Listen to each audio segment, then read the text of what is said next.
जय हिंद। इससे पहले वाले क्लास में आपको हम बीज तथा अंकुरण के बारे में समझा दिए थे। इस चैप्टर में हम आपको पादप हार्मोन बताएंगे जिसके 2 कैटेगरी थे और साथ ही आपको खरपतवार के बारे में भी समझा देंगे। देखिए, पादप हार्मोन क्या होता है। हार्मोन किसी भी चीज में कैटेलिक यानी उसके वृद्धि या फिर उसके रोकने में मदद करता है। पादप यानी पेड़ पौधों में पाने जाने वाले हार्मोन को हम फोटो हार्मोन के नाम से जानते हैं। पादप हार्मोन 2 प्रकार का होता है, या तो वो पौधे की वृद्धि करेगा अतः उसे हम वृद्धि प्रवर्धक कहते हैं, या तो वो पौधे की वृद्धि को रोक देगा तो उसे हम वृद्धि रोधी कहते हैं। हम ब्लैक कलर से लिख दे रहे हैं पादप वृद्धि करने वाले हार्मोन को और वृद्धि रोधी को हम रेड कलर से लिखेंगे। तो वैसे हार्मोन जो पादप के वृद्धि को बढ़ाते हैं, प्रवर्धक होते हैं, उनमें 5 मुख्य कैटेगरी होती है। सबसे पहले होता है जिब्रेलिन। ये अंकुरण में भी बताए थे। ये जर्मिनेशन, जिब्रेलिन सेंस है जर्मिनेशन, यानी ये अंकुरण में मदद करता है और पौधे की वृद्धि को डिपेंड करता है कि कितना वृद्धि होगा कितना नहीं होगा, इसलिए इसे मुख्य हार्मोन कहते हैं। यह मुख्य हार्मोन है, अंकुरण तथा वृद्धि को नियंत्रित करता है। ये एग्जाम में पूछा था कौन से हार्मोन वृद्धि को नियंत्रित करते हैं। दूसरा देखेंगे ऑक्सीन हार्मोन। ऑक्सीन हार्मोन जो होता है वो पौधे को प्रकाश की ओर ले जाता है, यानी ऊपर की ओर ले जाता है। जिसमें ऑक्सीन हार्मोन ज़्यादा होता है वो पौधा बहुत हाइट पे जाता है। आप देखे होंगे सूरजमुखी में ऑक्सीन ज़्यादा होता है, वो सूरज की ओर घूम जाता है। सूरजमुखी जिधर सूरज जाएगा उधर ही घूम जाएगा। तो इस घटना को हम टेक्निकल नाम देते हैं प्रकाशानुवर्तन। एग्जाम में पूछा था प्रकाशानुवर्तन किसके वजह से होता है, तो वो ऑक्सीन हार्मोन की वजह से होता है। ये ऊपर की ओर अर्थात प्रकाश की ओर ले जाता है, जिसे हम कहते हैं प्रकाशानुवर्तन, और पौधे को जड़ की ओर ले जाता है, अतः उसे कहते हैं गुरुत्वानुकर्षण। ये दोनों के लिए ऑक्सीन हार्मोन जिम्मेदार है। ऑक्सीन हार्मोन से ही हम वृद्धि नापते हैं, नियंत्रित नहीं करते हैं, नापते हैं। अतः वृद्धि नापने वाला जो मशीन होता है उसे भी हम कहते हैं ऑक्जेनोमीटर।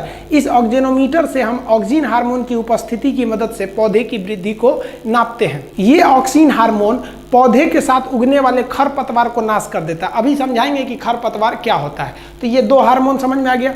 तीसरा जो हार्मोन होता है साइटोकाइनिन। साइटो का सेंस होता है कोशिका, तो साइटोकाइनिन का मतलब होता है कोशिका विभाजन, यानी कोशिका विभाजन के बारे में हम आपको समझा दिए थे जूलॉजी में ही। तो एक से दूसरे का निर्माण करना कोशिका विभाजन का काम करता है। अब आता है एक फ्लोरिजेंस। देखिए, फ्लोरिजेंस से सेंस निकालिए, आप वर्ड मिलाइए, F से फ्लोरिजेंस और F से फ्लावर।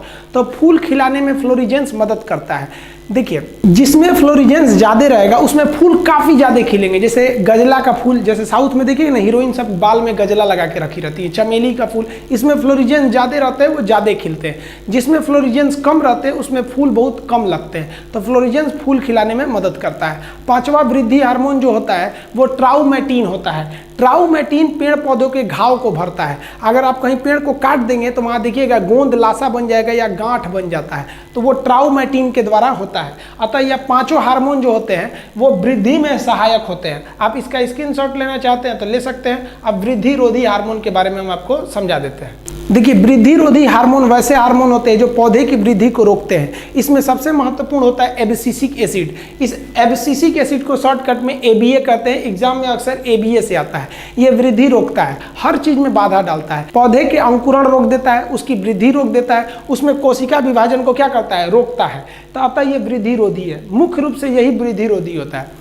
अब एक होता है एथिलीन, इसको C2H4 कहते हैं। एसिटिलीन से कंफ्यूज मत होइएगा। एथिलीन ये गैसीय अवस्था में है। कहेगा एकमात्र हार्मोन जो गैस अवस्था में है तो वो कौन सा हो जाएगा, एथिलीन हो जाएगा। ये क्या करता है, ये फल को पकाता है। देखिए, फल अगर पौधे में जल्दी ही लग जाएगा ना तो पौधा छोटा हो जाएगा। देहात में बोलते हैं ठेमरा जाएगा वो, तो पौधा छोटा ही रह जाएगा। अतः ये देखे होंगे माली जब पहले ही फल लग जाता है तो तोड़ देता है। तो ये फल को पकाता है प्राकृतिक रूप से। पेड़ में जो फल लगते हैं वो पेड़ में ही कभी कभी फल पक जाते हैं अगर आप छोड़ दीजिएगा। तो नेचुरली जो पकते हैं वो एथिलीन के कारण पकते हैं, और हम जब पकाते हैं वो तो एसिटिलीन होता है। आप देखे होंगे आम वगैरह तोड़ते होंगे तो उसमें से एक तो लिक्विड निकलता होगा जहाँ से तोड़ते होंगे, जिसको कहते हैं ना चोप लग जाएगा, यहाँ कहीं कहीं लग जाएगा खाते वक्त, या फिर तो वहाँ पक जाता है। वो क्या लग जाता है, तो आपके शरीर में एथिलीन लग जाता है। आप आम भी ले आते होंगे खाने के लिए तो बड़े बुजुर्ग कहते होंगे इसको पहले कुछ देर पानी में भिगा दो, और उसके बाद भी देखते होंगे ना तो उसका जो जहाँ से डंठल जुड़ा रहता है वहाँ से आप क्या करते हैं 2-3 बूंद टपका देते हैं, ताकि जो एथिलीन है वो क्या हो सके, गिर जाए, ताकि आपको नुकसान न करे। ये एथिलीन फल को बहुत अच्छे ढंग से पकाता है और इसमें मिठास ज़्यादा होती है और फल एक समान पकते हैं, अतः नेचुरल फल काफ़ी अच्छे होते हैं। लेकिन किसी को इतना फुर्सत है कि पेड़ में छोड़ के फल पकाएगा, छोड़ेगा तो पड़ोसी तोड़ देंगे सब। छोटका छोटका बच्चा सब बचपन में आप लोग भी बहुत तोड़े होंगे आम वगैरह। तो इसलिए आजकल कृत्रिम यानी आर्टिफिशियल रूप से फल को पका दिया जाता है। आर्टिफिशियल फल यानी कृत्रिम रूप से फल को पकाने के लिए एसिटिलीन का प्रयोग होता है, C2H2।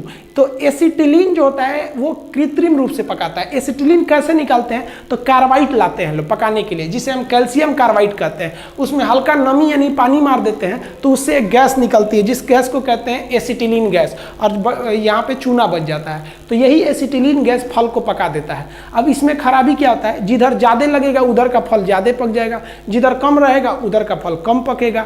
तो इसलिए एक बराबर नहीं पकता है, उसमें उतनी मिठास भी नहीं रहती है। लोग फल को उष्मा के द्वारा भी पकाते हैं, भूसा वगैरह में रख के। तो उसमें रख के पकाइएगा ना तो सोच रहा जहाँ तहाँ से पक जाएगा, एक और पक जाएगा एक और नहीं रहेगा। तो गांव का आदमी ना एक और का खा जाता है, एक और का छोड़ देता है। तो छोटे बच्चों को देखिएगा यही करते हैं। तो अच्छे ढंग से पकाने के लिए तो एथिलीन था जो नेचुरल पका रहा था, और कृत्रिम पकाता है एसिटिलीन। आप ये समझ गए फल को पकाने में कौन मदद करता है। अतः दो प्रकार के हार्मोन हो गए। समझते हैं खरपतवार। खरपतवार क्या होता है, गेहूं चावल ये सब जब आप खेत में बोते हैं तो उस धान वगैरह के साथ कुछ छोटे छोटे पौधे भी निकल जाते हैं, फालतू पौधे।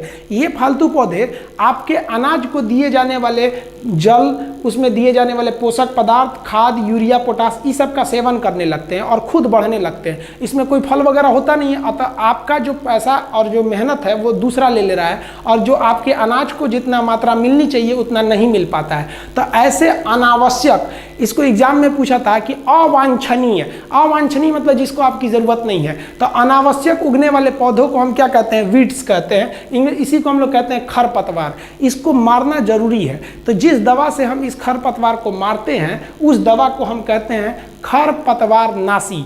खरपतवार नाशी इस पौधे को, अनावश्यक पौधे को मार देता है, और आपका जो ओरिजिनल फसल है, चाहे वो धान गेहूं जो भी है, उसको कोई नुकसान नहीं पहुंचाते हैं। मुख्य रूप से दो खरपतवार जो बहुत ज़्यादा फेमस है, एक आपका सीमाजीन, जो आप में से किसान होंगे वो सीमाजीन का प्रयोग अक्सर करते होंगे, और एक 2,4-D। सीजीएल में पूछा था कि 2,4-D का पूरा नाम क्या होता है। कि इसका पूरा नाम होता है डाइक्लोरोफिनॉक्सी एसिटिक एसिड। तो ये इसका फुल फॉर्म आप याद रखिएगा। तो ये हो गया आपका खरपतवार नाशी। इसका आप स्क्रीनशॉट लेना चाहते हैं ले सकते हैं। मिलेंगे हम लोग नेक्स्ट वीडियो में बायोलॉजी के। तब तक के लिए जय हिंद।